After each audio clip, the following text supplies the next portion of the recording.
was only one option.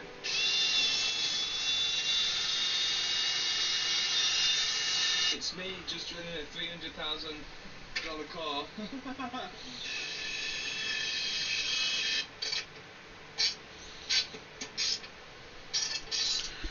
Alright. Well, I think it's working, Henry. Let's see. We've all had that heart-sinking moment where we round a nut. And this was my moment right here. But then, we found something. Just out of chance, I just saw a bolt there, and I thought I'd just screw it. And it's unscrewing the bolt that Matt's just tried to drill out for the last hour.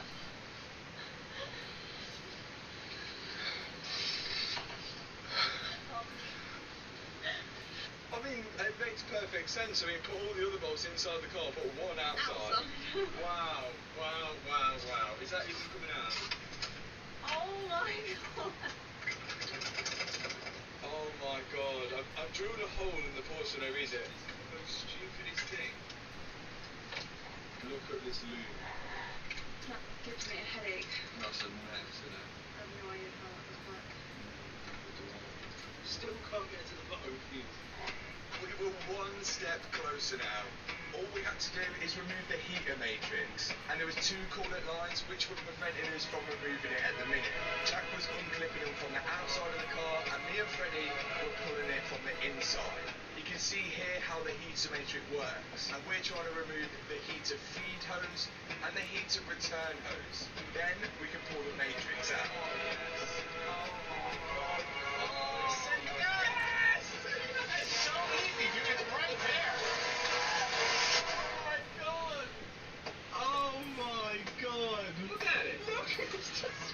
It's just right there.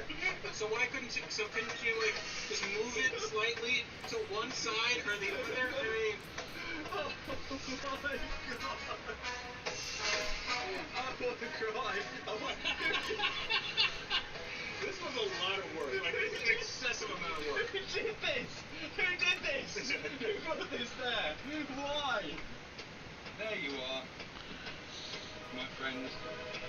So how does it work?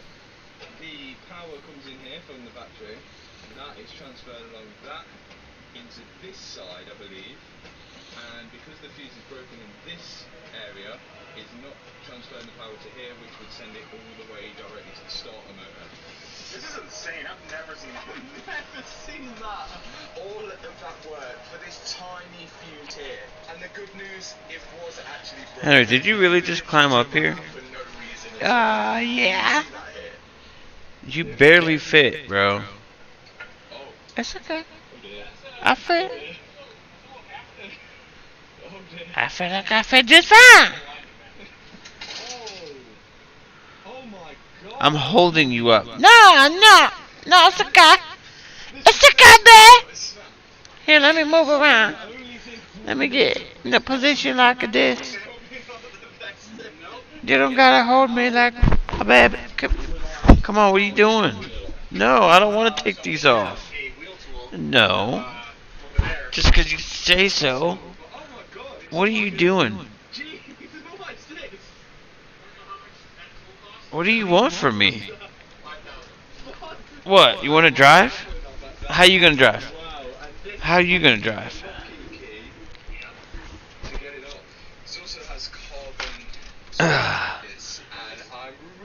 How are you gonna drive? What, did you want me to get out the seat? Is he trying to... He's standing there right there looking at... barking at me like I done did something. Here, you get in the seat. Here. You sit down. Sit down. Now you drive. Go ahead, you drive. Boing, boing. I'm fast as fuck, bro. Boing. Skirt. Skirter. Boing, boing, boing. Wah, ba, ba, ba, ba, ba. That's what I sound like. You do. I fast as all everything. Shoot. Nobody can see me. I fast as fuck, boy. I tell you what. Shoot. You hate to see it, you know? Yep. Taking my daddy's speed. Oh, fast as fuck. He ain't fast as me. Yeah, I'm a fast ass dog. Scooter. Scooter. Scooter doo doo doo. Scooter boo. Yeah, scooter doo doo.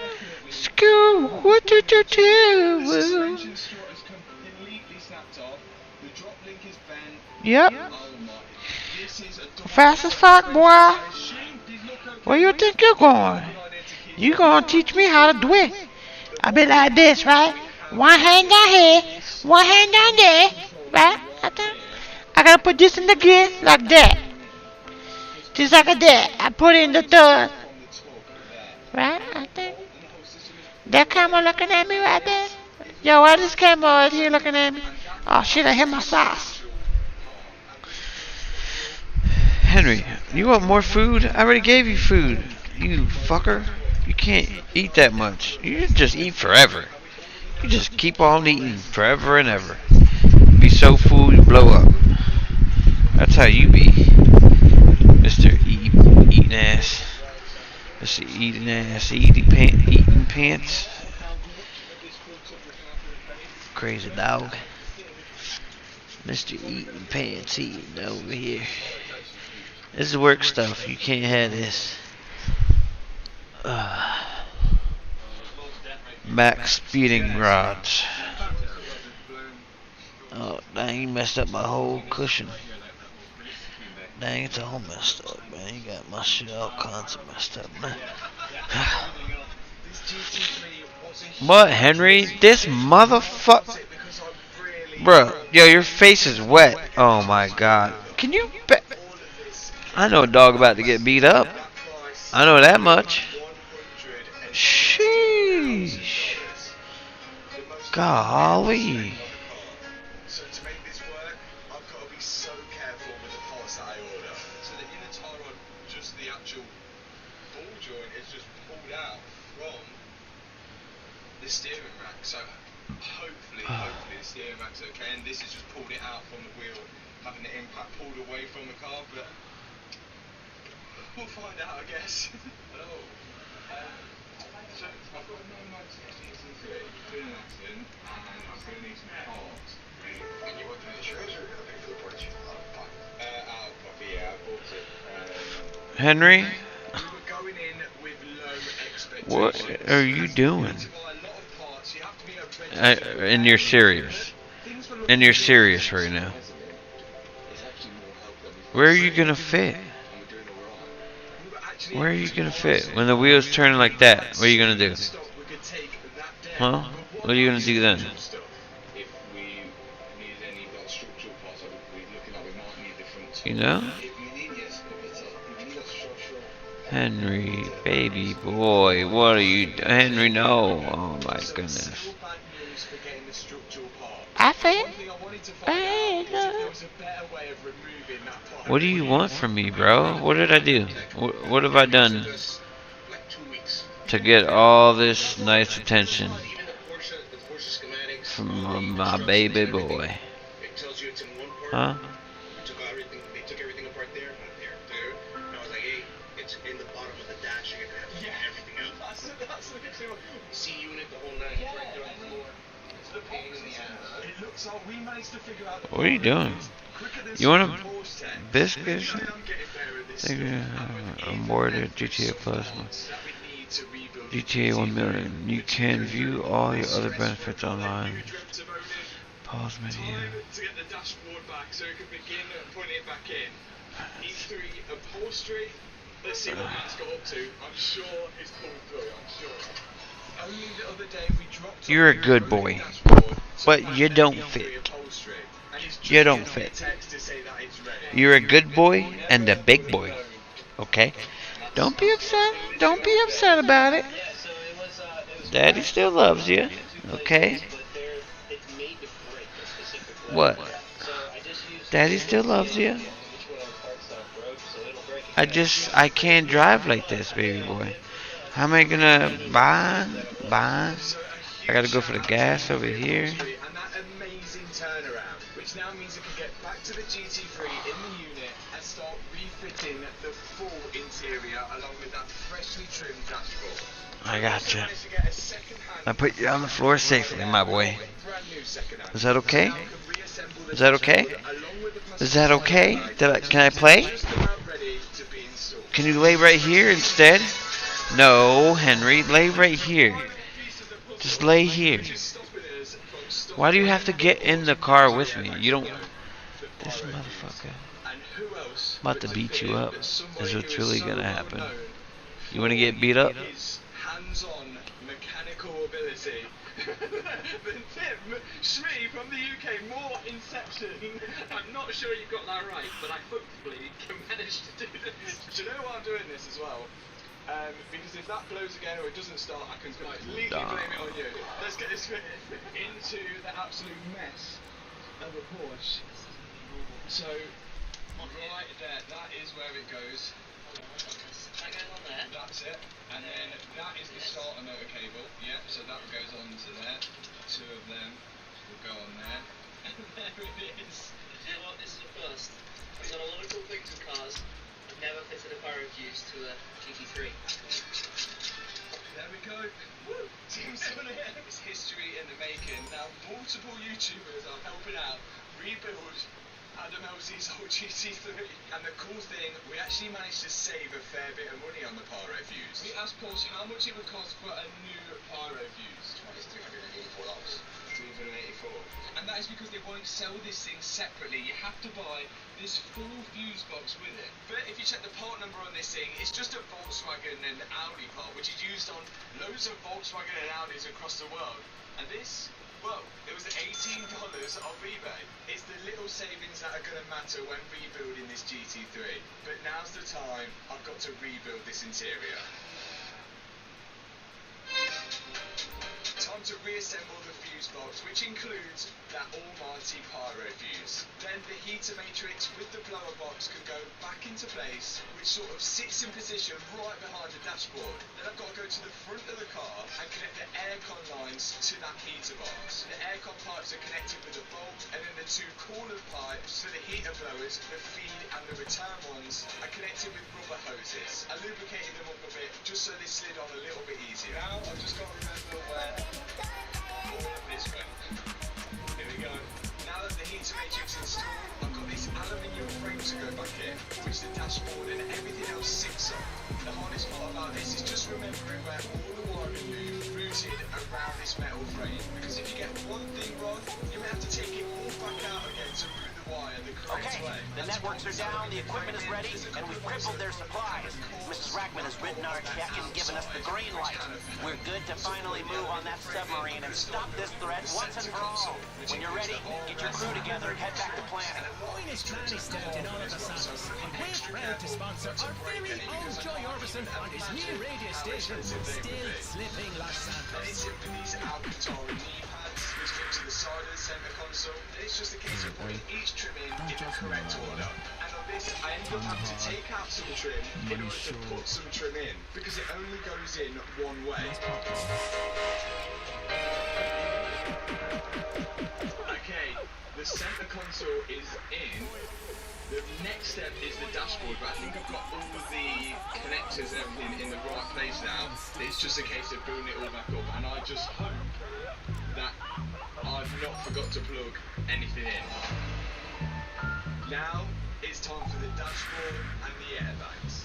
And if I'm honest, this should be the easy part. Now a lot of you guys commented in the last video asking why I don't just shift the car back home to the UK and repair it there where it can get parts. Well, the cost of shipping, import duty, tax, and not to mention I'll have a left-hand drive US spec car in the UK just all outweighs the rebuild cost. So at the minute it makes sense for me to rebuild it here, but when it's finished, that's a whole other story. Right, I've just called Matt over because I'm on the final pieces right now, and if you're new to the channel, if you are new to the channel, make sure you subscribe. The old subscribers or the OG subscribers will know that when we fit a dashboard, we have a little game. If you have 10 volts left over, that means you've got it's a 0 out of 10. If you've got 9 volts left over, you have a 1 out of 10, because I find it very virtually impossible to fit a dashboard, the amount of bolts that it takes, and not have any bolts left over. But I genuinely think I could have done the perfect 10 out of 10 fitment. These are the bolts for the dashboard in here. These are all the same bolts, and I have how many left? 1, 2, 4 bolts left over. 2 of which are going to hold this trim in. One's going to go there. Okay, might have 1 left over. Standing in a club backed up because you don't know what to do about it? I'm what to do about it. I'm Green Goblin. I'm bleach-free, safe for your pipes, and I work guaranteed. Green Goblin. Let the Goblin get it. And my phone is blowing up at the moment. Almost like a good. Oi, oi, Joy. So, how it's been doing a lot tempo. Give your mother Leanne a shout. Big up your chest. Oi. No. Well, we'll see in a minute. I've done it. There is, no one's going to believe me. Matt, witness it. I did actually, I've got 2 bolts left over, and I'm pretty sure there's 2 bolts at the bottom of this glove box. Yes, sir! I've smashed it. There's 2 bolts left to go in, and we'll connect the battery, and we'll confirm whether I've smashed it or not. In the next clip. Oh my god, I cannot tell you how satisfying that actually is. I hope you're feeling the same satisfaction as me right now, and it's going to be even more satisfying if all the dash all lights up and everything all lights up in the correct way, not like the Christmas tree way, but the correct way. Now there's a few things that we are missing and which we couldn't get. Driver side mirror. What the? And steering wheel airbag. Along with the wiring harness for the steering wheel airbag, because when this detonated it created so much heat that it's actually melted the connections to the airbag. So we need that, and the driver's side need airbag. But now those can go in. Also, we're missing the curtain airbags and of course the seatbelts, which means we're not going to be able to put all this in yet. And the roll cage or anything like that, but I'm happy enough with the dashboard because I wanted to get that in as soon as possible because I'm not short term memory. So Jack took out the battery, so I was just about to tell him it's his responsibility to put back in. We're just going to drop it in without putting it on train and everything because you'll find out later in the video why we have to strip all of this apart. So we're just going to drop this in and see if the dashboard all lights up okay. This is either the airbags below. The thing. No, we're good. Let there be light, and there was light. Okay, something made a noise.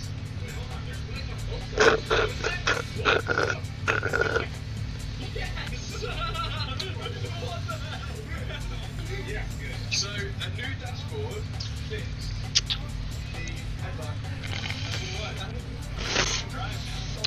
Science. Should have started? Yeah, make sure it's not in gear. Yeah. Okay. No sensor. We're in neutral. Oh god, I really hope this works. Looks down. There we go. Okay. So far everything's starting up in here, which is good. I'm just gonna go for it. Yeah.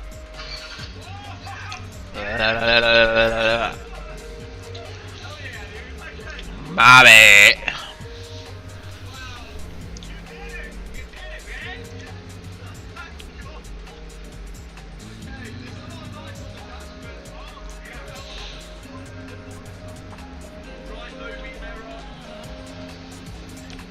Easy Joy, how you doing, mate?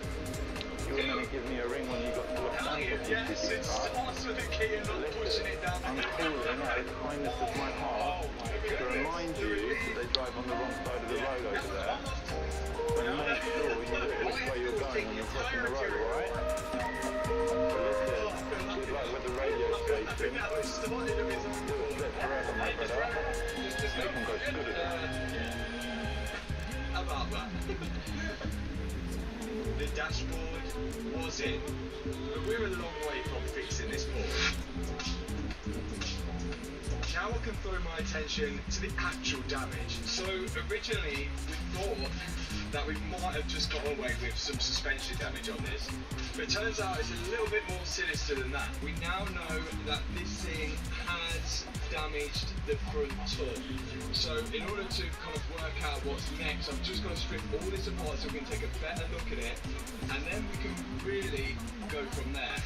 The front wing is completely crumpled, so I'm going to start taking that off first. And surprise, surprise, Porsche put a bolt which is impossible to get to unless you remove the bonnet hinges. So we'll come back to that in a minute. I'm just going to remove all the bolts on the inner side of the wing first, which are fairly easy to get to. Then remove the filler cap, and then me and Jack are going to remove the bonnet along with the hinges as well. And this bonnet is carbon fibre. It's around $10,000 worth of bonnet, so I'm going to be careful with it. And now that I've got the wing off, I can take the headlight out and start dismantling the front suspension. Well, what's left of the front suspension. I'm not sure why we're being so careful with that front disc. There's no way we can use it again. Finally, I can lift the majority of the suspension off. Now, I wasn't expecting it to get any better, but also I wasn't expecting it to get worse, and it has, and that's why we're If I'm being honest. Even Matt's wearing a happy shirt, Matt, very happy Florida shirt down here. So it's taken more of the frame here, so it looks like the wheels here, and what we can see, I don't know if you can see that, Matt, it's like bulged out here, so like part of the frame is bulged out, and the door, does it catch it? Does the door catch that? No, but it's close. It looks like Yeah. moving on to the front top where the bolt's pulled out, and a few of you have mentioned why don't I just patch that up. If it was somewhere else like this hole here, then we could, but because a bolt actually goes in here and the suspension arm sits on that, and it's a GT3 and we go around the corner, if you want to risk that bolt being pulled out again, it's not the most ideal situation to have. But then this thing is going into the territory everyone knows really, so I'm going to have to figure out what parts build this section off, and I guess all of us as a team are going to have to build it in our happy shirts. But if it's in a happy shirt, every shirt I wear is a happy shirt. The key to me building a car like this is to stay positive. We can't let these small things get us down. That's what we're going to be able to rebuild it, is the rest of the suspension. This was the front stroke, which is no longer anymore, as it looks like we're going to have to replace the whole front top. I'm going to make sure I can expose it so we can drill out all the rivets on it, which means taking off everything that's attached to the front top, including the front coupler, the locking mechanism of the bonnet, the arch liners, the washboard, the headlight, and the flag pack on that side as well.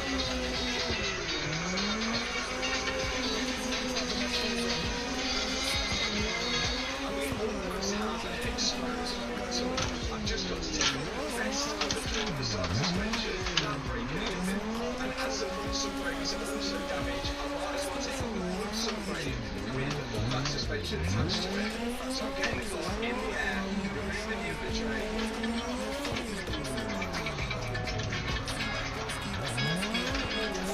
I'm dismantling any parts of the suspension which is attached to the chassis of the car, including the steering rack, which I can just get to here. There's one bolt holding the steering rack to the steering column. I've just got to loosen this bolt off, and I can slide the steering column out of the steering rack. Brake line is disconnected, steering rack's disconnected. There's a few pulling lines underneath. I've just left it hanging over a few bolts here. I'll take it into it now.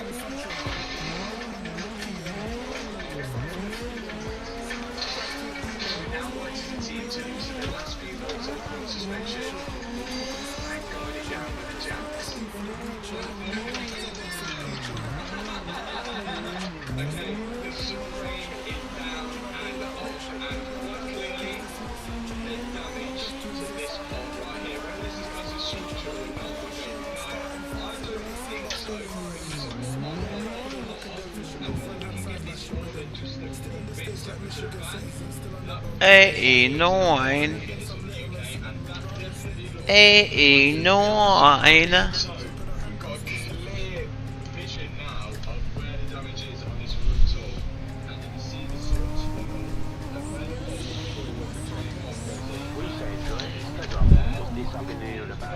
Oh, somebody's actually in here with me?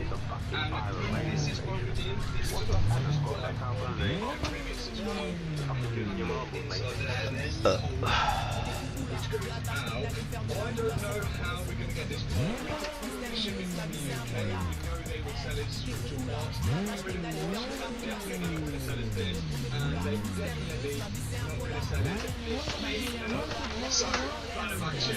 We're going to fly back to the UK now and get as many cars as possible and do some cars moving so that everyone on 15 miles of pounds worth of not going to TT3 miles away. Well, no further. This has got to go on the plane with me to Florida. Now that's Great to think games are here with a chance at 100% of the jackpot plus 200 grand. take a look on the plane. We're going to save on import duty, shipping, and it's also going to be a little bit more convenient because we have cars straight away. We can get there. It's just like this thing stalling on to get it on the plane. It makes no sense that you can buy from the UK ports. Even Kevin's convenience. So what's to stop me from doing exactly what I'm doing now? Well, this is what it looks like. Wish me luck.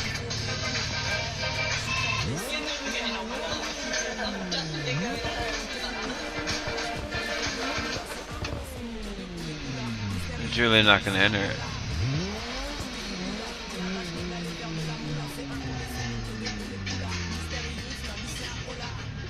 Here we go. We've got the parts. Let's go see the Porsche.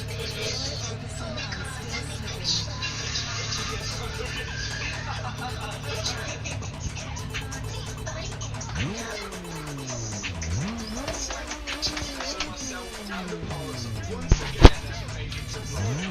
There's no time to mess around. We're gonna get straight to work. Is he in my chat? Just because of these two parts here. This part here has ripped the bolt out. A lot of you guys have mentioned maybe we could fill that My bad. weld and then I'll be waiting for. Wait, did it crash because you were trying to? I just can't see it being trustworthy at all. And by replacing the Was it which you can see here, because of the competition race that I started, or just keeps happening to you? this situation here with the name Well, that's unfortunate.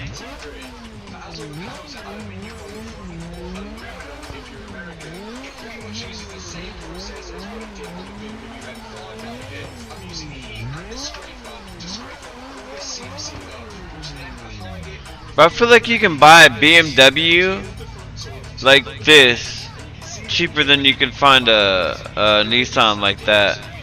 Isn't that crazy? Like, oh God, dude, that's wild as fuck. Can you come back in, or should I make a new lobby? Cause I was gonna say, I can drive this BMW like no other, dude. I never really tried.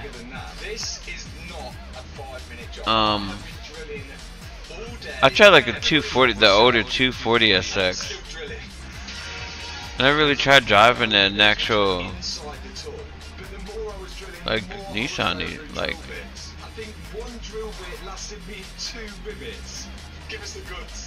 I do like the S13. What's the newest one? Is it that one that I had showed?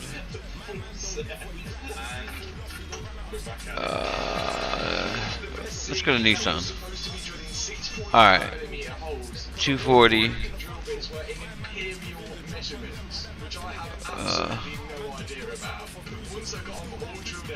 It's this one, ain't it? I'm pretty sure. The Fujin. No, this one. This is a little bit older one, I think. This is with the tail light that goes all the way across. This is the two different tail light. I think, right? Yeah.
Oh snap! I like doing them races too. My bad, I can't see my chat at the same time. Costs around $278,000. So we're well in the green. And mine's got a clean title. Although when you check it out on Car Vertical, it does still show up that he's been in an accident. But there's really no avoiding that. But even though we're still way in the green, there could be even more damage. So to break it down a bit more, I'm going to take the That's door crazy. off, just so we can inspect that A-pillar damage. And the damage on the side skirt as well, as we don't fully know how bad it is. Taking the door off is pretty easy. There's a couple of electrical connections. Damn it, man. One bolt for the check strap and 2 bolts on the hinges. Then we can lift it off. Well, thanks for watching, buddy. Have a good evening, man. I hope that game, you figure out the game there, man. It's kind of whack. It's kind of whack, bruv. It's not ideal, you know? With me from the UK, from Porsche Silverstone. I don't think we're going to use this whole thing, but we have sections of it that we can use to fix this with, and that was only £201, which is seems random, being that the tool was like £2,700, but it should help us do this job as well. So to see if there's any damage to the actual structure underneath the side skirt, we need to start taking off the panel here so that we can inspect inside. And again, this thing is riveted on. Even though some parts of the panel are steel, actually there are some small holes as well. In the sections where we don't get the drill, we use the thermal sander just to sand down the top of the rivets, and then we can break them through with this hammer and chisel sort of tool.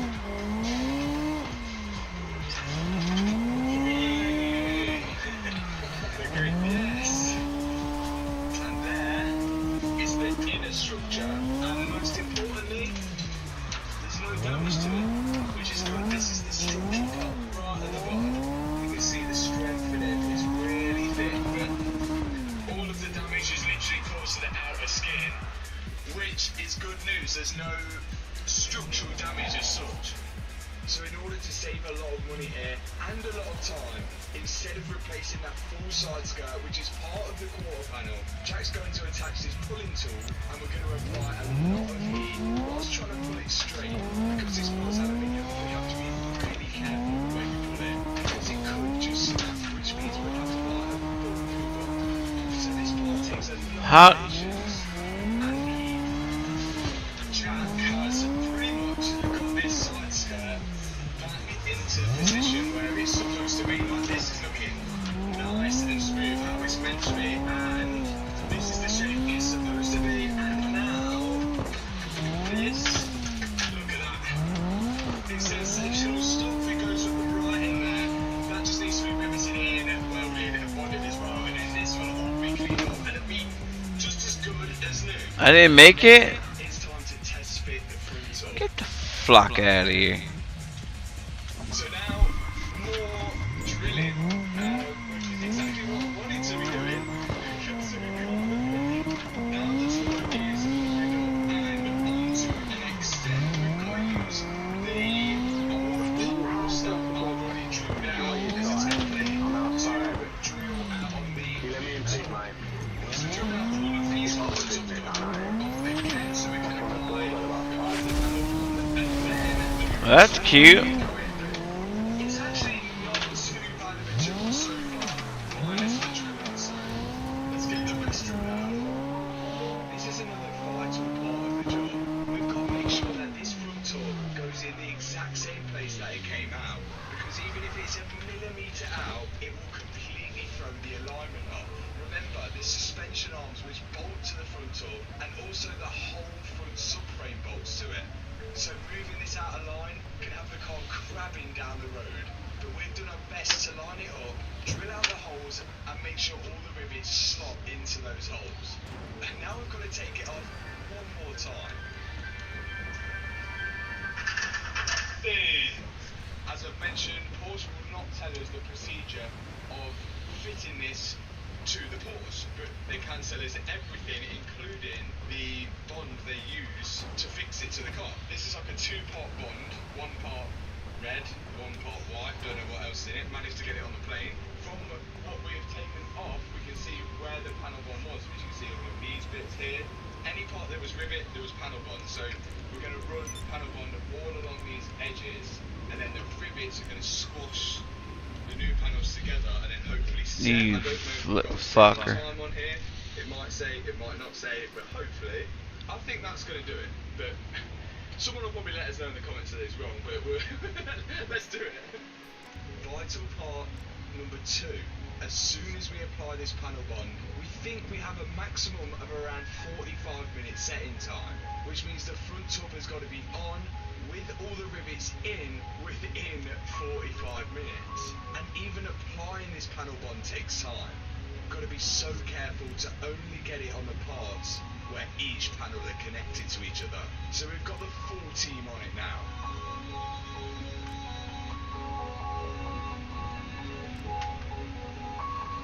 We've got to move fast now because it's getting thick. So this is so anti-Porsche right now. They wouldn't even sell us structural parts. Somebody want that tappy. We've got the front tub in place, but there's still no time to waste.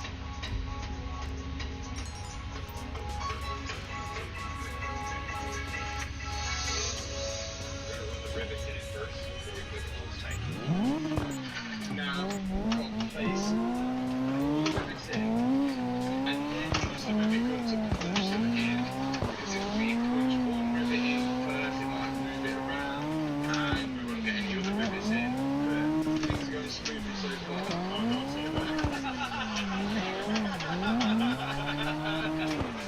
Jack is on the rivet gun duty, and it looks like me and Freddie are supervising.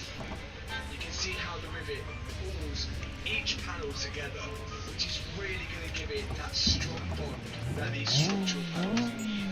Again, we're working as fast as we can here, but also trying to be as careful as possible. This is a vital part of the car. Look how neat that is looking. The new rivets in place and the panel bond that oozing beneath. It almost looks like professionals. Just got to wait for it to set now. Let's not forget the side skirt as well. Now that Jack has pulled the side skirt back to the place it should go, we've got to fit that small structural bit that we had to cut out previously. So we put the surface ready for some going through primer because parts of it are welded, and then also some Damn. structural bond. As some parts are riveted and bonded, then Jack is guiding in that little structural panel at the front.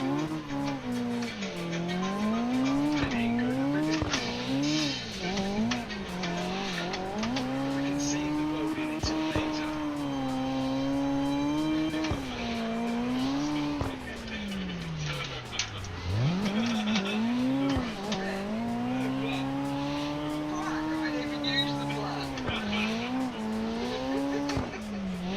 Is now in.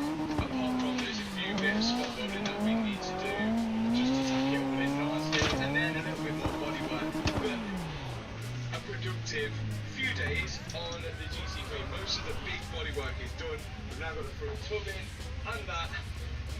Then the next step is starting to get all the suspension and everything back on.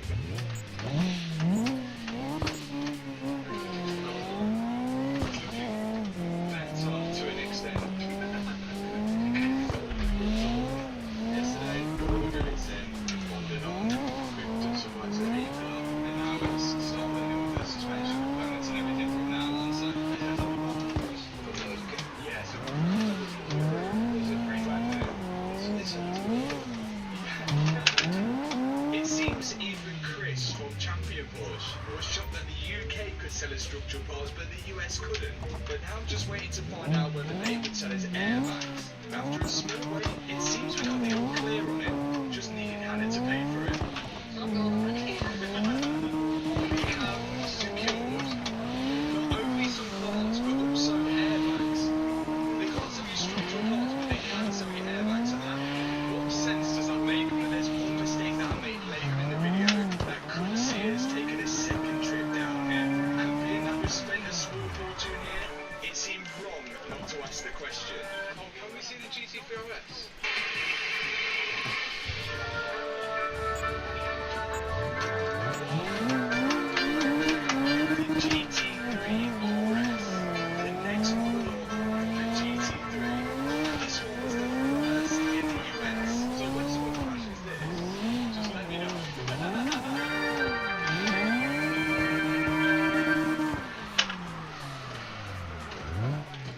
Damn, why'd I do that? So this sign on the box here Why'd I do that? means that it contains a kind of explosive device, which obviously means taking it on a plane would not be the best idea. And the explosive devices, which in all of these boxes are of course airbags, which is what we need to finally finish doing the interior.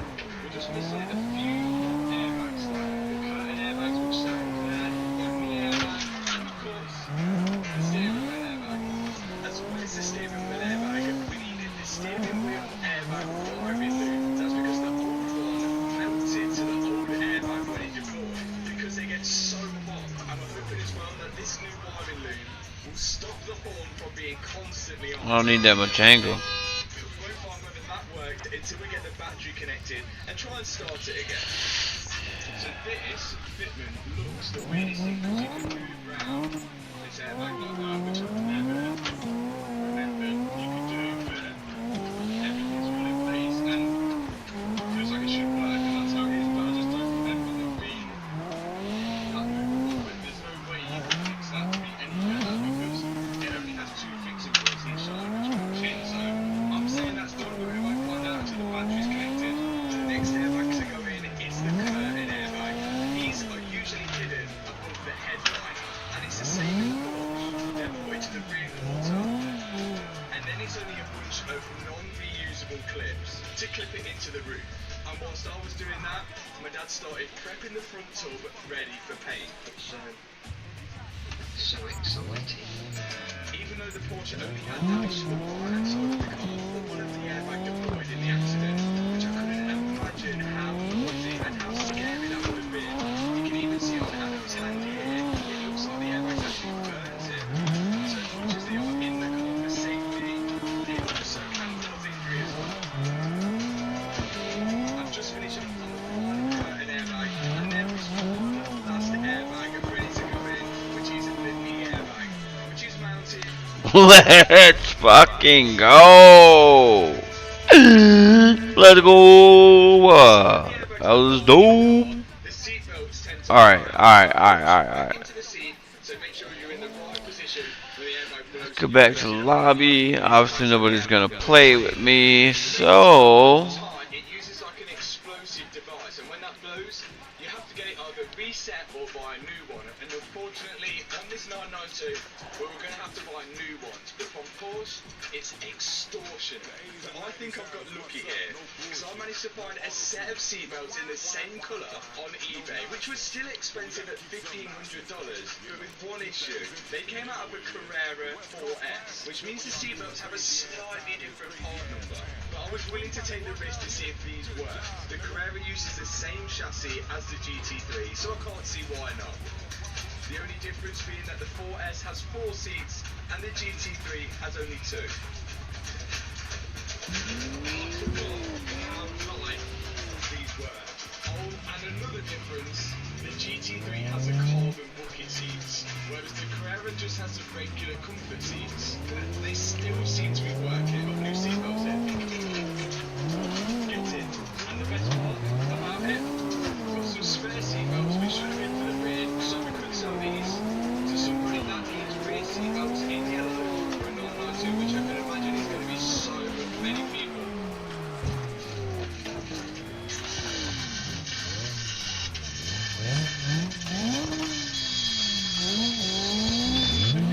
This is all prepped and ready for paint, but we've got to get this thing outside so we can paint it, and obviously there's no front subframe, suspension components, all wheels on it. Car Donations Vehicles for Veterans offers an excellent alternative way for the American people to support our nation's veterans and their families. Thank you, Vehicles for Veterans, for always doing a lot for our nation's heroes.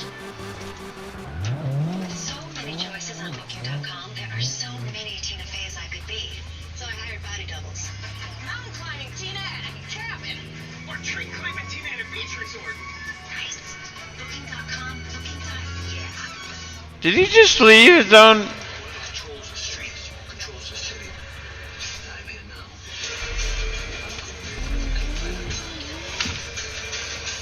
The Penguin. Streaming exclusively on Max. Rest It is back at Chipotle. It's a whole new kind of Triscuit done the Chipotle way.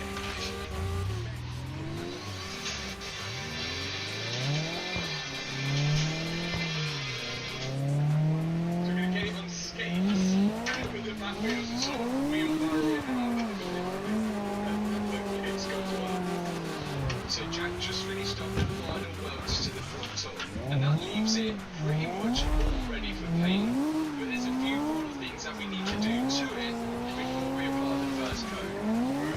So when each panel joins to another panel on the Porsche and on most cars, you can see the seam sealer which is over the top of that, protecting the two panels. But where we're fitting the front top, you can see all the metal is exposed. So first thing we need to get is the etching primer. This is going to protect it from any corrosion. Sorry, dude, you're not that great. This is going to provide him a nice straight line to get the seam sealer perfect. Because last time I tried doing the seam sealer, it didn't end too well. And that's why I passed it over to Jack for this one. He runs a line of it along the top and then paints it in using his paintbrush. And with help from the masking tape, it should leave us a nice straight line. Oh, look at that. And how satisfying is that? It almost looks OEM. In fact, it probably looks better than the OEM seam sealer. But there's one last thing we need to do to finish the job, and that is paint it. The reason why we didn't spray this whilst it was off is because if we painted it, we'd then have to file it all down to put the power bond and the rivets in and everything like that, so it's off. We'll do it now. Again, we're letting Jack tackle this one.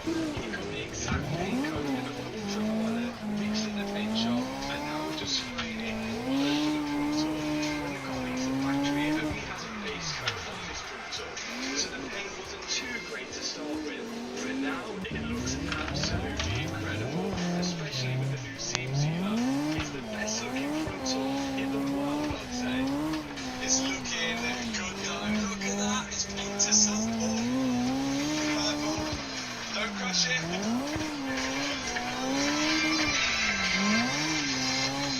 Painted up now. Now it's literally the case of bolting everything back together, as well as the new parts that we brought from the UK. Let's do it.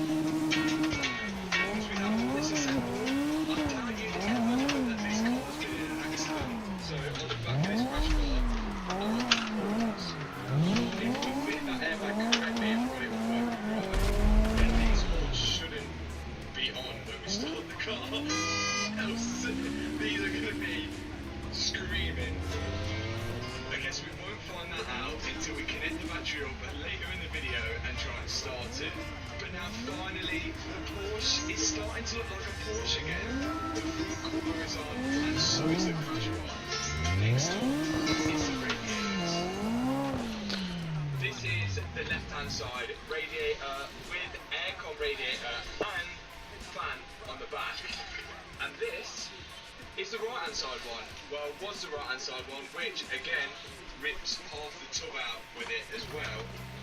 And when you order a new one from Porsche, they give you all of this, but all in sections. So my dad's going to fill this up whilst I put that. Wow. Seems like the easier option, I think. Thank you for sunshine. Oh, yeah. Done. We could have made a expensive mistake. Well, I could have made an expensive mistake. Radiators are all on it now, and we can't put the coolant in just yet because the hoses aren't connected to anything. No. The hoses are Why did it leave? My God. And the front subframe has got all these hoses on here, but this has got damage to it right here. Where the bolt rips out the tub, it also rips the front subframe. From Porsche, the price was, which is pretty expensive. We managed to find a second-hand one for $418.50, which a big saving. That should be here soon, then we could get the rest of that on. But that's not the mistake. This is the mistake. This is the battery, and it's a lithium-ion battery, which are crazy expensive. And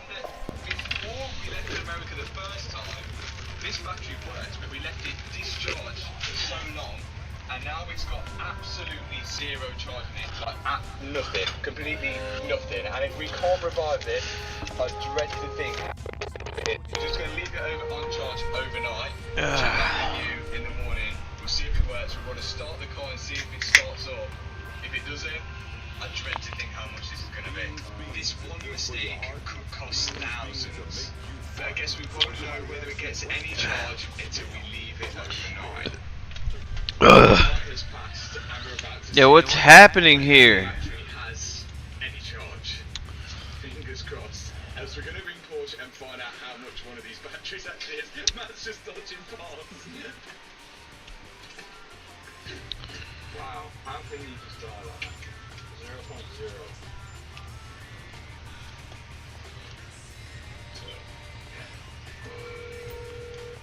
I wonder if you could give me a price and availability on a battery for a 992 GT3. I've got the bin number. Yeah. So, full price, after tax, 2871 with 48 cents. Okay, no problem.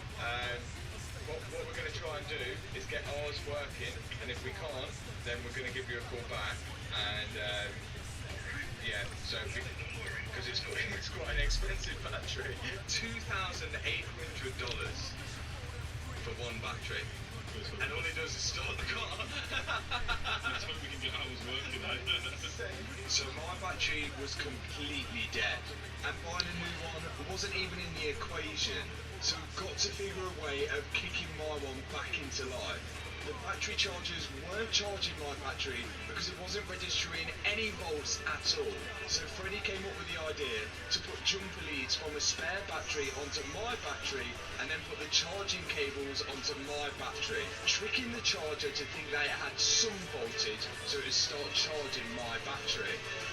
I just hope this worked. Now this should be charging that battery at like 40 amps. I don't know if that's going to work. We're going to see. Actually, we can see if it's holding a charge right now. If I turn it off and turn it on, it should give me a charge readout. No way! No way did he just Yeah, so that's insane! So he just needed a shock? No way! No way! Well, we have...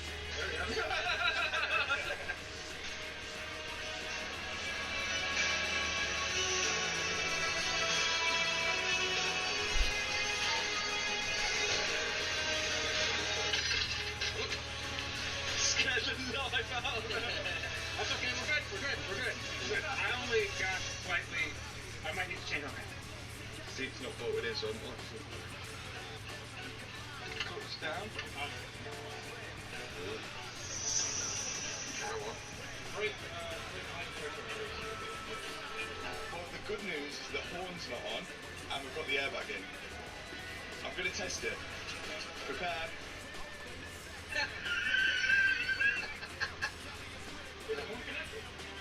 Yeah. Okay, so there's an issue with the horn. So the horn did work. Okay, here we go. There we go. Got horn now? No horn. It ruins. There's a lot of lights on the dash. We'll get to that. To get the car to move anywhere, we need suspension, a steering rack and all of the suspension arms. But there's one thing that it mounts to which had damage, which is the front subframe here, which is one of the arms is ripped out of it. Potentially we could repair it, but because of the force of this trailing arm here, which actually bolts to the subframe, we just thought it'd be a little safer just to replace the full thing. And we found one on eBay. And the one on eBay cost me £342. Porsche wanted this much for a subframe. A massive saving. We're just going to see whether it's right. It's really light as well. It's been really hard for us to find any second-hand parts for the GT3, but eBay was there to help. The funny thing as well is all we actually need is this front aluminium part here, which does actually bolt off. but they won't sell you that part separately. It all comes as one piece, which was, again, over $1,000. And as we only need that front aluminium part, it's going to make it a little easier to change over everything, because the only thing that mounts to it is the anti-roll bar. Broken one off, on with the new one. That front tray is secured to the subframe with around 6 bolts, which my dad's just undoing now, and then it's just going to be this nice, simple and easy swap over. Just a few final things to tighten up, and then we can flip the front subframe over with all the suspension arms on, and it's ready to go. It's looking good. Now, it's actually quite light for subframe. Just get it in. Putting the front subframe in.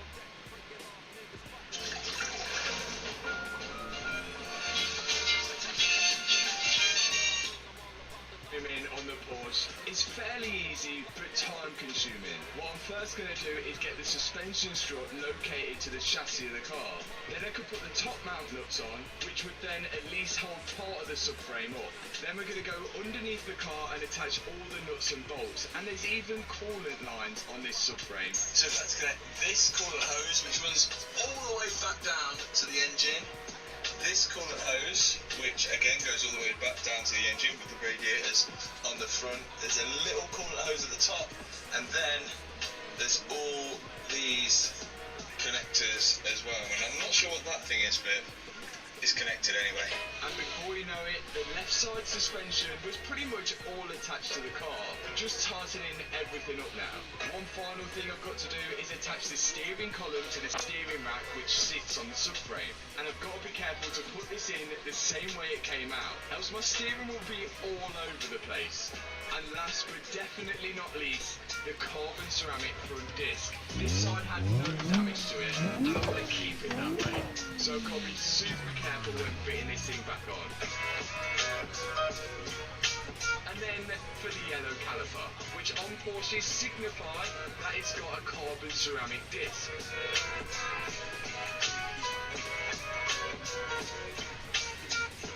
So this was all of the right hand side suspension. Wheel hub is snapped, the strut is snapped, that's fell off, and I don't think there's much on there that's actually salvageable. And the thing is with aluminium stuff as well, you never know what's bent or twisted or anything like that. So I bought all of this, the whole wheel hub and everything, and some of it was actually cheaper than you think, but we've got to get it attached to the car. Now, if I'm right, the 992 GT3 is the first Porsche to come with double wishbone suspension, which is great for handling, but not so great when you have to replace it all. First thing to be replaced is the inner tie rod. This came with a track rod end as well, which cost £704. Next up is the lower wishbone, which was £769, and that bolts directly to the front subframe. Following that is the front trailing arm, which famously ripped out the tub. That cost me £172. And now both of the lower arms are fitted, and the front trailing arm sits nicely in the new tub. Next up is the track rod end, which came with the inner tie rod. And then the drop link, which was £70. After that, we're ready to go with the suspension strut, and the old one has snapped clean off. But luckily for me, the spring and everything else seems to be okay. So I had to buy this damper from my Avid Porsche, because obviously it's full of fluid and gas and a lot of stuff that wouldn't do so well if I took it over from the UK on the plane. But let's get it together. I wouldn't advise doing this without spring compressors, but I've been doing this since I've done cars on the driveway, so I'm experienced at being sketchy. Look how small the spring is. That is the smallest spring I've ever seen on a standard car. How does that even have suspension? I do not know. And the suspension strut cost me £379, and now we nearly have a complete suspension assembly. Also from factory, it comes with adjustable rider. These lights on here, so the lower you go, the lower the car gets, and I'm pretty sure Adam got the car lower, so we're going to have to get this adjusted. Once we get it on, I've just got to guide the spring and damper in place to the top mounts, then it slots in to the lower control arm. Almost there.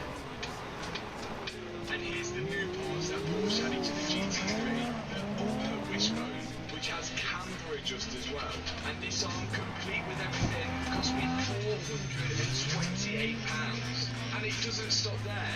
We still need a wheel hub and stub axle. Also on this wheel hub here, there's a black hole here which looks like it's for a sensor, but it's the same on the other side. I can only think it's for like the Carrera 4S, which is four-wheel drive, and this is like a wheel speed sensor or like an ABS sensor. But obviously this being wheel hub drive, it doesn't have it, and all of this stuff is insanely light. The wheel hub was £233, and then the stub axle on the lap bit that you can see on the end was £105. If you've got a 992 GT3, these don't be damaging the suspension. This top part that I'm putting in now also adjusts the camber. This car's going to need a full realignment after all of this, but just to get it roughly right and a cover the other side, and I still need to adjust the ride height. So let's get this roughly right height. We've got to adjust these little rings here down. So we can look at the other side suspension here.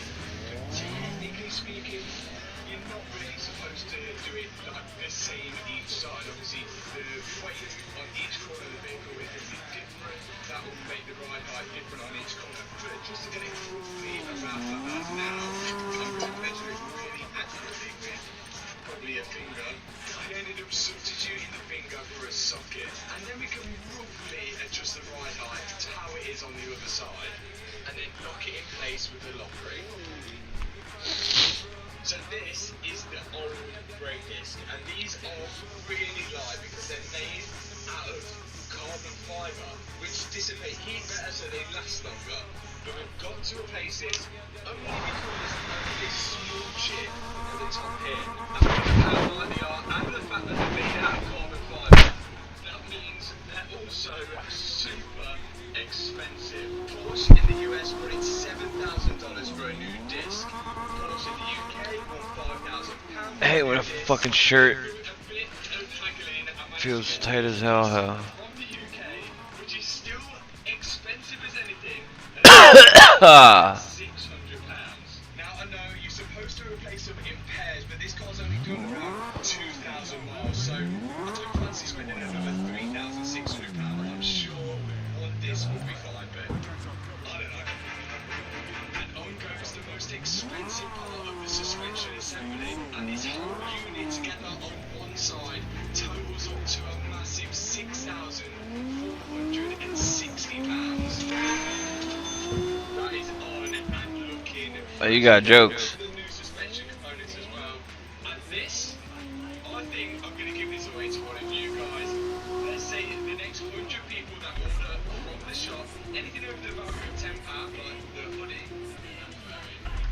and your t-shirt, are going to be in the chance for winning one of these. We're going to send it out to one person who, in the next 100 orders, I'll say. So, link in the description, get your orders in quick, and you could be winning a broken 992 GT3 car with this. Look, now we have both the brake discs on and the brake lines connected, we can finally bleed the brakes. So my dad is adding the fluid now.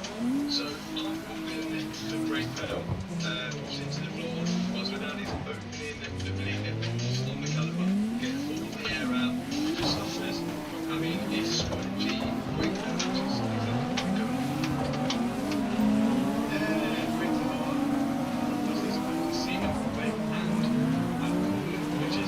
pedal.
So I was thinking as well of changing the colour of these as well. So let me know what you think in the comments. I'm thinking of a champagne colour, maybe like a bronzy type to go with the purple, just to switch it up a little bit. I've got a couple matched to the car.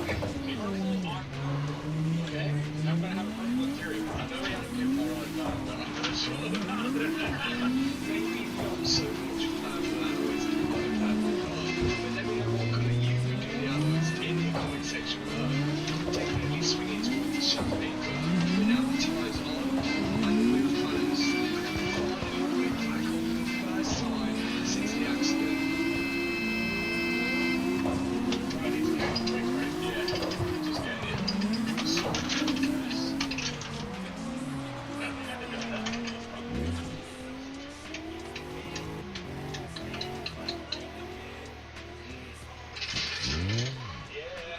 This looks absolutely crazy, and we're one What step the closer fuck to just actually happened? driving it. Yes, I'm just going to drive it like this because I really want to actually drive a manual 992 GT. Is that what he wanted to do? What we need is coolant so we can run it up to temperature. To do this, we pop this, open the hatch. This is the hatch into the engine. Let's remove an oil fill and a coolant fill. And because the coolant fills at the back of the engine and the radiators are right at the front, these are prone to airlocks. So we need to vacuum fill this, which we're about to do now. Little did we know how difficult this was about to be. To vacuum fill the car, we need this tool that Freddy's bringing here. This is going to plug into the expansion Bro, what the and give it a nice tight seal.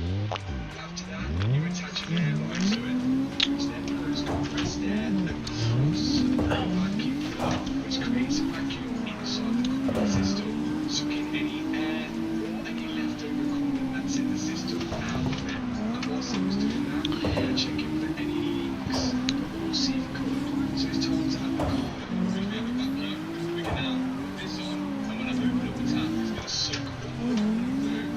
So there'll be no air in there, only coolant. Vacuum being in the cooling system, you can now suck coolant directly in there, leaving the cooling system overflowing. In goes the distilled.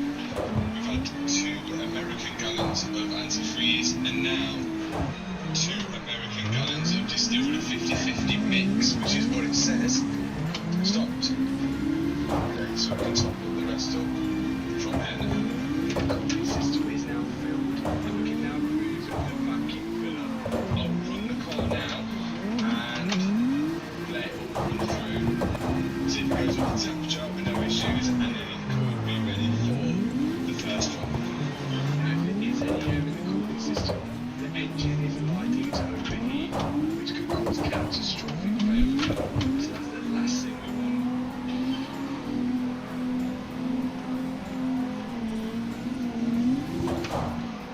The only thing we can do now is wait for the coolant temperature to rise.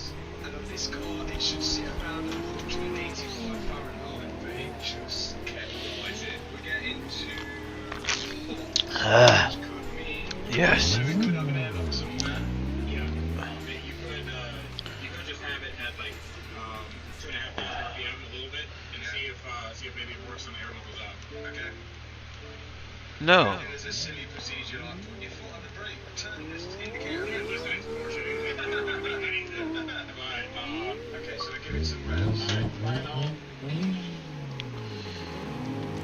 But despite our efforts, it still was getting way too hot. Oh, I can't get in. Twitch live scrub. Oh yeah, you can get in. So like the thermostat isn't opening fine at all. 221, yeah, it's 221. I'll shut it down. It's way too hot. Yeah, it's getting well too hot. Because the fans are on. Like, yeah, both radiator pipes are. That's not bad. They're not even. It's not circulating system. Freaky. It's just it's even going through the engine. So the coolant temperature was getting hot, but I had no hot air going into the cabin, and the radiator hoses were stone cold. So before I went and drained the cooling system to re-vacuum fill it again, I decided to ring Progesion for help. Hello.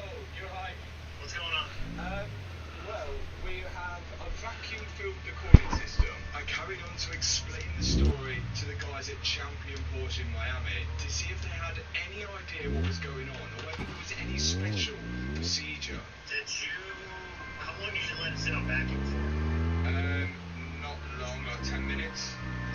For GT cars, they usually go about 45, I'm not gonna lie to you. Really? I usually leave it on for about 45 minutes, and then I let it sit for another 10. Just sitting and holding vacuum. Right, okay. So it looks like we probably didn't wait long enough for the vacuum in the system before we got cooling in. And you also mentioned that bouncing revs after we do it should help recirculate the system. So a massive thanks to Champion for this. Let's see if it works. Legend. Right, thanks so much for that. Thank you. So thanks. See you in a bit. Cheers. Now that's all the cooling out of the system. Just put in. If there's going to be air anywhere, so we don't have weeks of their heat and matrix lines on horizontally from the lines going to these holes under the cooling. So if there's any air, it's going to be there. So what we're going to do is getting the end as low as possible, and then getting it back on the back side as high as possible. So when we put the cooling down from the air we want up before, maybe that'll work.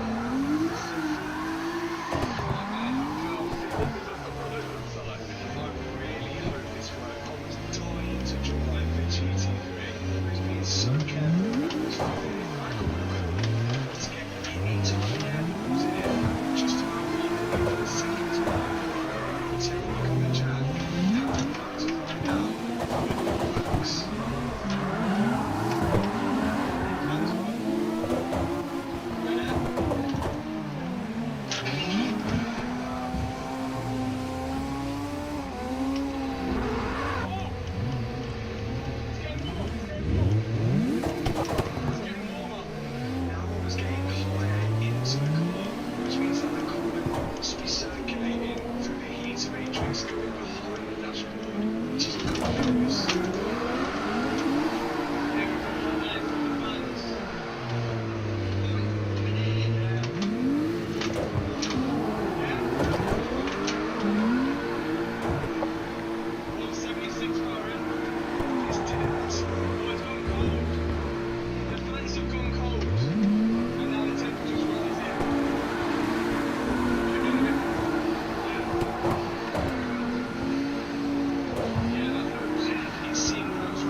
Why is he standing on his brakes? What is this guy doing? I think he's trying to get better at left foot braking.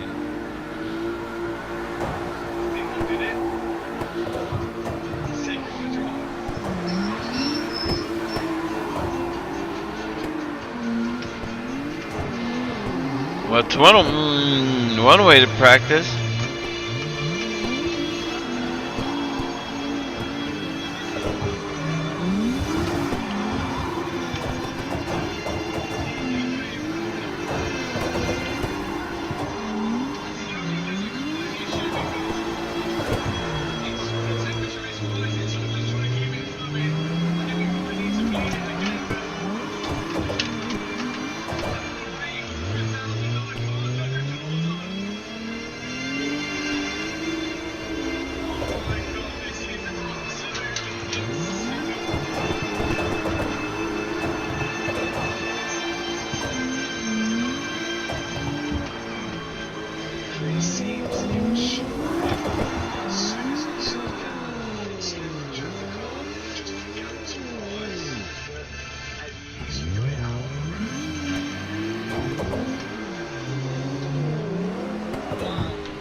Instead of running the system again, rather than the engine with the smart push the doors out, but now the engine hatch won't open.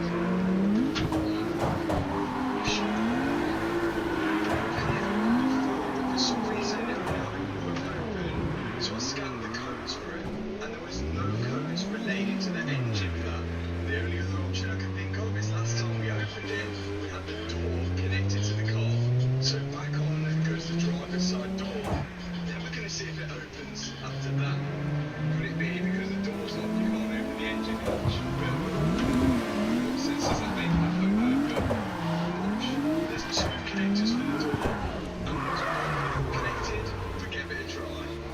What does little? Yeah. What sense does that make? How does that make any sense? So, everyone watching has got a 992 GC3. You cannot open the engine hatch if you take your door off. Do with that information as you wish. Now the engine hatch is open, we can top up the rest of the car. Like that. Then we can bring the car up to temperature with the corner cap off, of course. And hopefully we'll see it push out some air bubbles. And sure enough, it did. I think revving the car was pushing the coolant through the system and forcing any air bubbles back out through the expansion tank. And then the temperature started to settle. We're at 192 for the night. I think my theory's worked. We're at 192, we're stuck at 192. 192, let's go down, let's go down.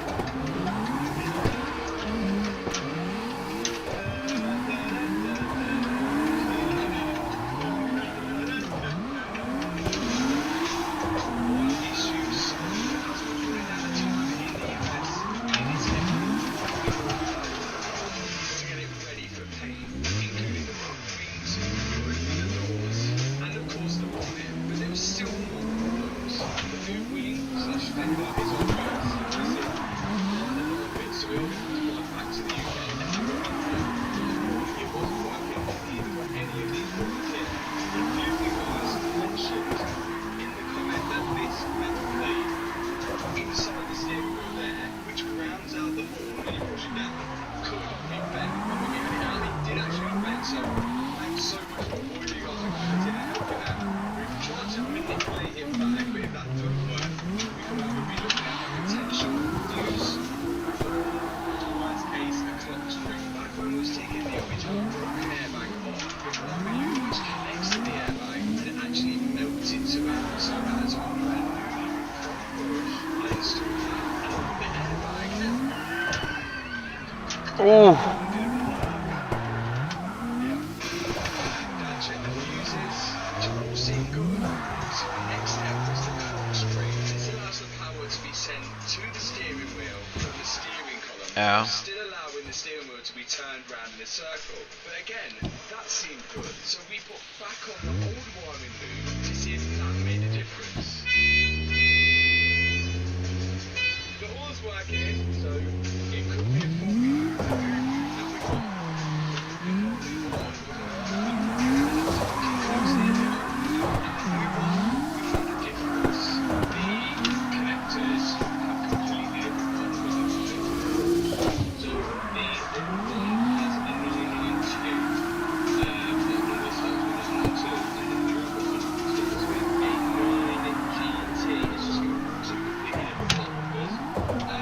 Possibly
the GT3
Get me some of that there gasoline, Paul Daddy. So if this works, the US Force 1 was faulty, but if it doesn't work, it must be a wrong part number, so we're still, we're unsure whether this is going to work. This is the one that works, although the airbag got bit melted in the airbag, so we can't use this. Alrighty.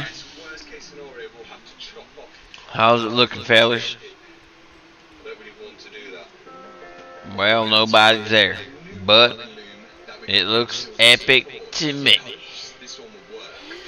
We got 2 screens. I'm on the inside. That's following me. Oh, that is dope. That is diggity dope. Alrighty then. Oh wait, we can cut the S volume down. Took this down. Well, my dad had no choice, because when we looked at the looms closer, we found out the wires were leading in completely different locations. So we had to strip the airbag plugs off the good loom, and then use this connector, which when you heat up, it melts solder inside of it to connect it to the... Turn your core off, mate. I couldn't see any issue with it, but then had a thought on why the new loom didn't work. Do you know what? I know what it is. This is a manual. This is a manual car, yeah, and a PDK would have flappy paddles on the back. Those extra things are going to be for the flappy paddles at the back. That's what's going to be in that loom. It's going to be for a PDK, because everyone has a PDK and no one has a manual. That's my theory. Good theory. I think it was a good theory, and it explains the 2 extra wires that we got with the loom, which led to nowhere. But now we've got to find out whether our fix worked.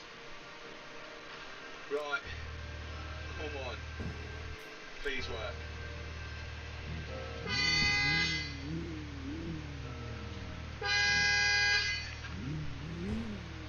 This is like deja vu. Oh, wait, I know what's wrong. I know what the issue is. Look, there you go. Okay, we can fix that.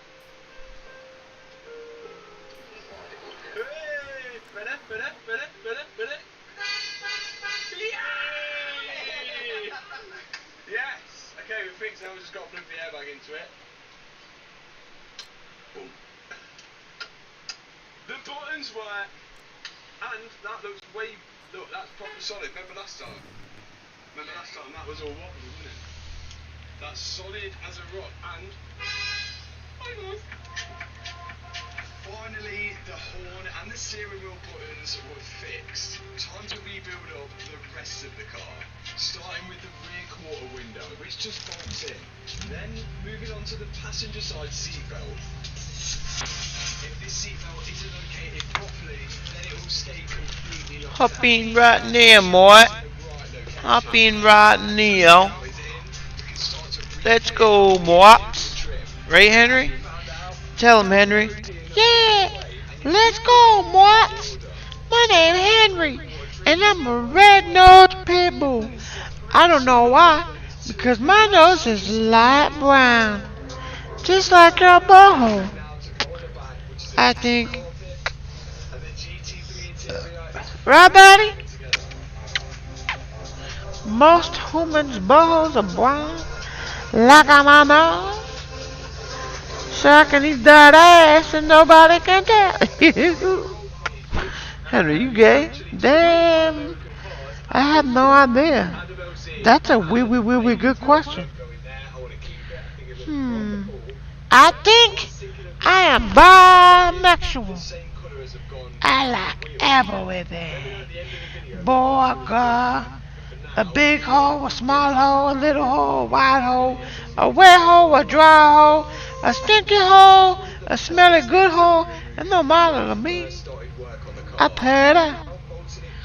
There's a hole, and I can fit. I go in there. You know what I mean, Dad? Yeah, you know what I mean. Well, that's it for me. Hand me the red nose baby. Oh, shit. Henry, you tripping, kid? Nah, you tripping. I don't even do nothing. I just look at you. You don't want to talk for my stuff. Nah, nigga, you telepathic. What the fuck is that? You want telepathic? Of course I am, stupid. I'm a motherfucking dog, and you my homie. I run this shit, nigga. You some fool. I was joking. Did you fart again? Yeah, I sure did. I fucking farted. I blew butthole, boy. I said, pfft. That's what I said. Henry, chill. Chill, my dude. You're just forcing your way places you can't even fit. Damn, that's how I made my baby. My baby girl, that's how I made it. I forced my thing where it now fit. And then guess what? I spread open there. Alright, Henry, chill out, bro. Ain't nobody trying to hear all that. And you need to stop farting, too. I ain't trying to smell all that. Where's the damn lighter at so we can get that smell out of the room? Light that damn ass out of the room. Damn, man. Damn, Henry. You better light your ass, boy. How nobody? How nobody gonna get my lobby, bro? There ain't nobody out there. I'm not sure. Take a look.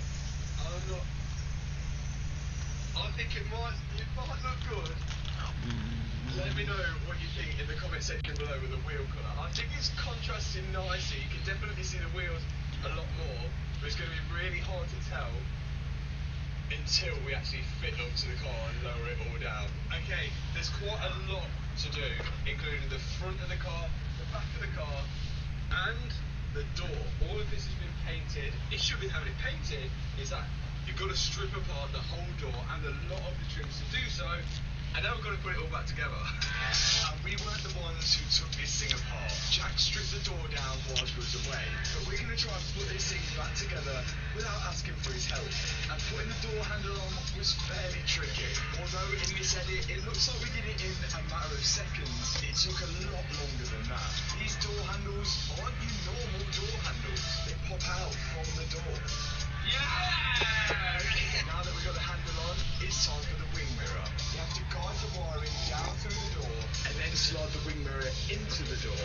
And that's held in with one single bolt. But you've got to remember to route the wiring correctly, else the window could catch it when it comes down. But once that was plugged in, we're good to go. It's a lovely t-shirt, you know, so where'd you get that from? Damn, bro. Next step, the window. This again isn't a straightforward job. When you open the door on the boards, the window is supposed to drop, so you have to get the window adjusted perfectly. And before I adjust the window, I've got to put all the seals and trimming around the door.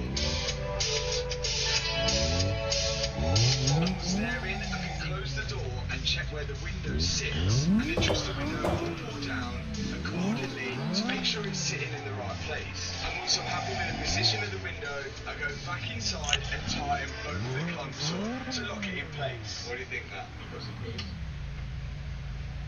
Actually, yeah, I think that's pretty good. Did you hear that? That's pretty close. It's like that. No, look, even Tony, whoever it is, I guarantee Tony says it's good. Henry, why do you keep trying to fit through here? Because it moves like a dash, see? Yeah, that's pretty good, isn't it? I then hide the back of the window a tad higher. Henry, what do you want?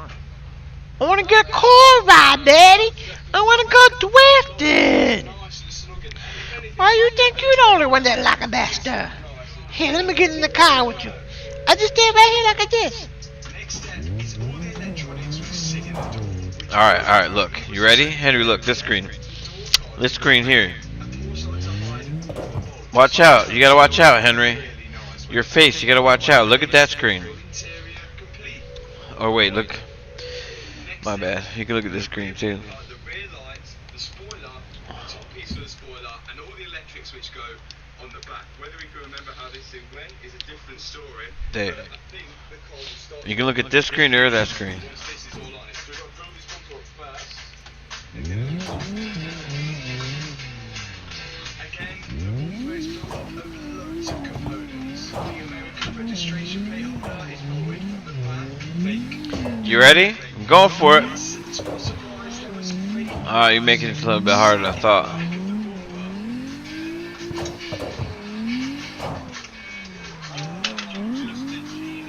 And a few more satisfying clicks later, the registration plate lights, the camera, and now the Porsche badge is all on the bumper and it's ready to be mounted to the car. And the famous light bar, which runs all the way across the back of the car. Before we went any further, Ah, you messed me up, Henry. yeah. Henry. Yay! Next up, I thought it was the ducktail, but I could be wrong. Yeah, this one more than that slash. Yeah, that's awesome. I was wrong. This big panel goes on first, which is also the engine hatch to top up your coolant and oil. Look at this fool, man. And then my dad just Where my puts on OBS the at real final quick, piece. bro? Y'all seen this dude? You plug that in, yeah? What in? What? Oh no, turn the car on. The engine hatch now didn't open. How are we going to get that open? We're going to have to break it. Oh, get it off.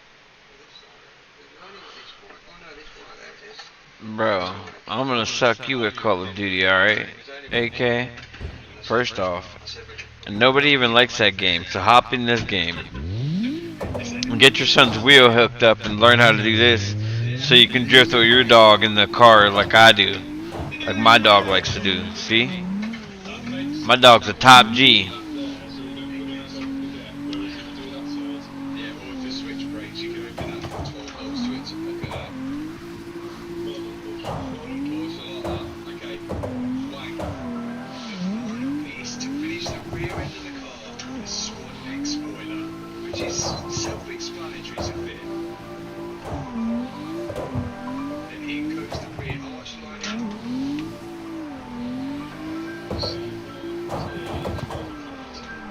And then the side skirt goes up, which clips into place on the side, and then you have to crawl underneath the car and tighten up a few hard-turn bolts.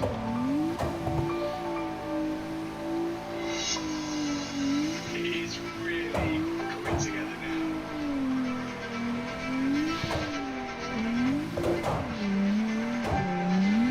And then pay our attention to the front of the car. We are legit horse people now. This is all of the parts. Are we killing it? Henry loves this shit. And we're gonna get this Do a little 360. legit, which is why we've got this, and check this out, we've got all the torque specs for the front subframe and all of the suspension components as well. So everything needs to be torqued up. We're gonna run round, do that now, mark every single hole, and then we've got the front end to jump.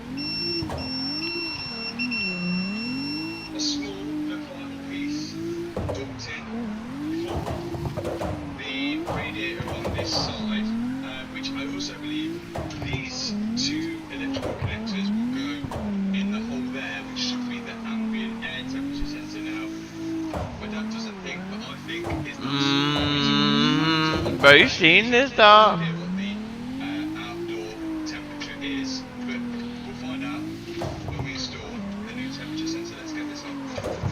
But shortly after putting the shroud Are you on, seeing we this? found another electrical plug. It wasn't plugged into anything. We tried to figure out where it went. We just googled the part number, Volkswagen part number. This is used on a TT. It looks Are you seeing this right now? but we're all in mutual agreement, and the jury is in on this, that this is for parking sensors, and the GC3 doesn't have Bruv. parking sensors, so this just chills here doing nothing, we think. We'll find out when we plug the car in later. It is quite common for different models of cars to have the same wiring loop, which also means different models might have things like parking sensors, which other models don't have, which then would leave some electrical connectors doing nothing. You good, Henry? If that's the case. So whilst Jack and my dad were assembling the front bumper, I started to bolt on the freshly painted wings. There's a few bolts on the inside of the wing, there's a crash sensor which mounts to it, and then all You the good, bolts bruv? run along the top of it. I then went to check out my alignment with the door. Oh, my bad. As you can see, I was amazed. Look at it from here. Yeah, that's as far as you need to look at it from. With the front wing lined up, it's time for the washer bottle to go in. This sits inside of the wing in a pretty tricky place. There's only one bolt that holds that in place. Then the washer lines come up and guide into the bonnet. Up goes the filler cap, and you've got to bolt that down. He's just chilling. Sprayers which spray the This dude filler just chilling. onto the screen just clip into place. And finally, I can slide the headlight in place. Welcome to my workshop. This side is the broken headlight, and this side is a brand new headlight I had to buy from Porsche. £2,200 for this, which actually doesn't sound Is too this dude bad, serious? but it's just a skeleton of a headlight. There is nothing in it, so there's no xenons on it, like these little controllers here. Luckily, they're in one piece-ish. And inside there's all sort of fans and everything which cool the xenons down, so we've got to open all of that, switch it all over. So my dad's going to do that. There's quite a lot of components and computers inside a modern day headlight, and I imagine each one of them is going to be pretty expensive. So I'm hoping this new headlight's going to work with all the old components in it. And after I'd fitted the passenger side wing, we went to test it out. Whilst my dad's making a few adjustments, we just want to see whether both the headlights work before we carry on. Here we go. We know we have a history with headlights. Wow. They are. They're on. They're both on. Yeah. Hey! Flashing. Look. Indicating. Oh, we don't have an indicator, do we? Yeah, they look cool. Good news. My dad had then finished building up the front bumper and wanted to do a big reveal. The big reveal. 3, 2, 1.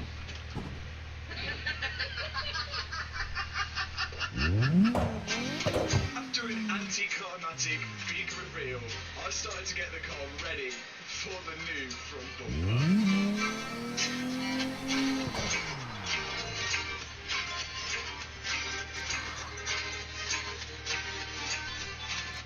Putting the temp sensor in. Well, I don't think that it will solve the fan problem, because I think the fan problem's caused by the air conditioning. But my son thinks different. Everything was now ready for the front bumper. This is going to be the first time I've ever seen a car with a complete front bumper on. Bumper also consists of some wiring, which I've got to make sure to plug in, and then it's just a case of bolting it all down. And finally, there's 2 indicators which sit each side of the bumper, and I bought the Euro spec ones, which I believe are black as opposed to the American ones, which are amber. And then last, but certainly not least, the Porsche badge on the bonnet.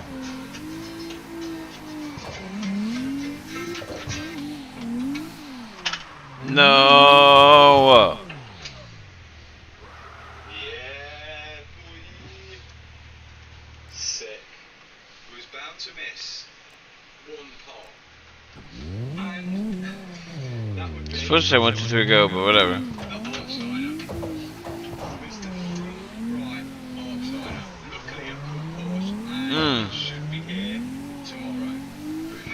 Oh my lord. I almost missed all that one. Potentially they could check over the car. We'll see. Final touches. What we've got to do now is see if we've got any code. We shouldn't have codes, but we could have codes, and the car may need to be driven to clear them, but hopefully not. We'll find out. There's a No. and we're about to find out why. I don't know how I saved it, but I saved it. Whatever.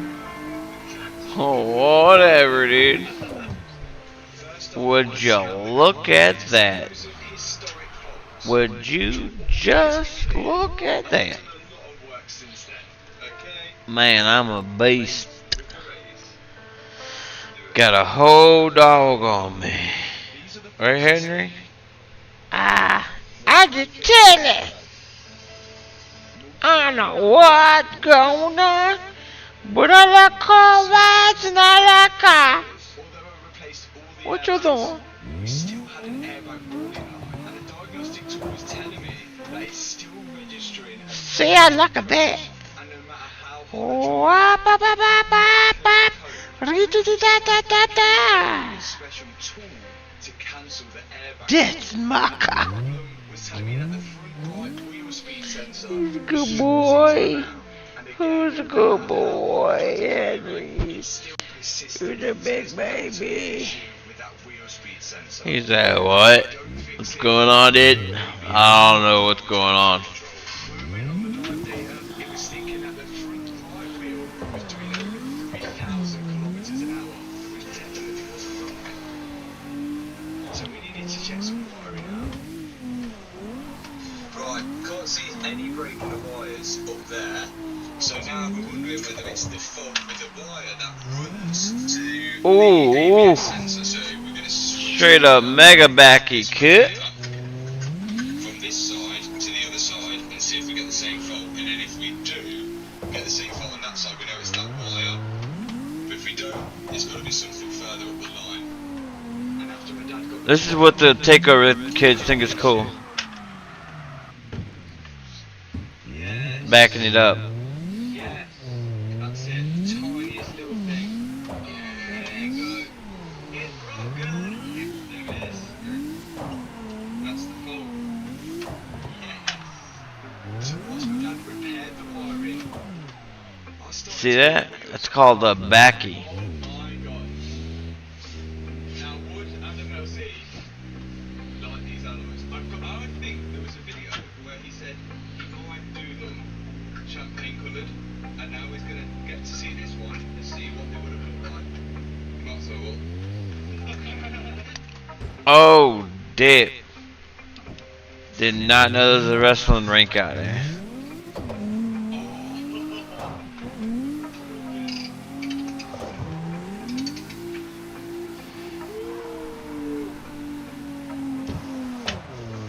That was good, man.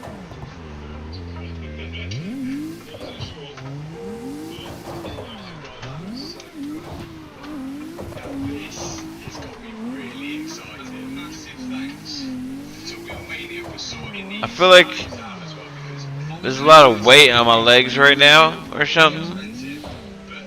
And I feel like it's a bit harder to drift for some reason. I'm not really sure why though. I can't for the life of me think the reason why I might be going to that. finally see what the new colour looks like again. I wonder.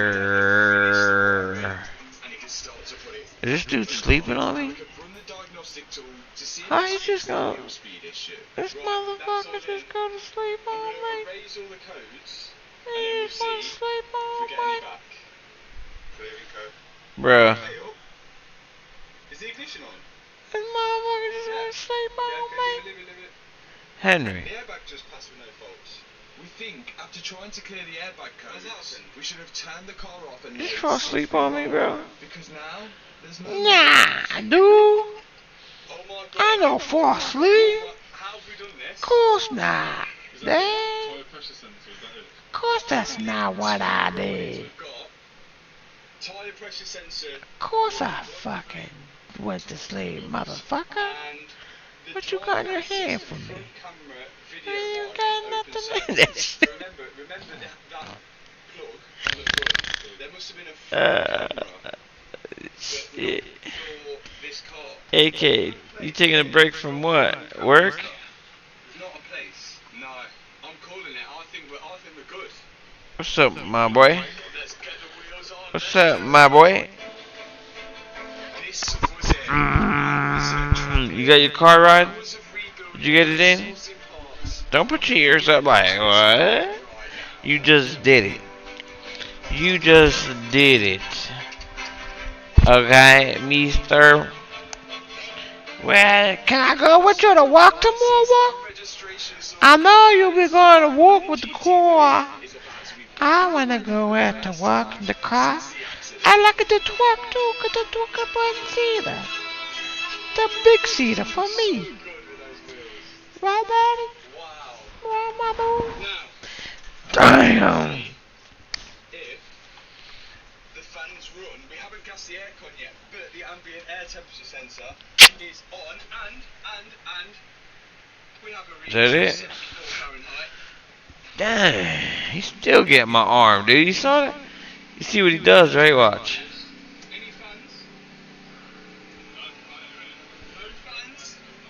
I think my dad was wrong. The fans are not on at the minute anyway. That's okay. Engine You lazy mother. that is, maybe we just drive it. Service required. Doors open.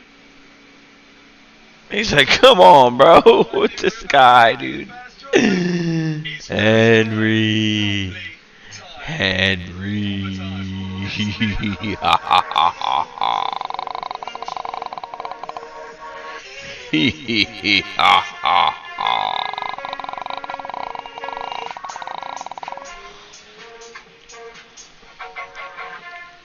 He's like, Dad, are you alright, dude?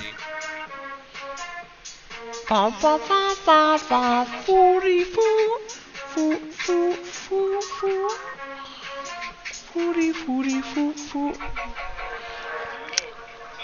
He's a good boy. Oh. Yeah, he look at me like, are you done? Is this even like real? Is it even real? Wow. Alright, I'm done. That's it. No más. Well, looks like about a good time to knock off, boys. About midnight.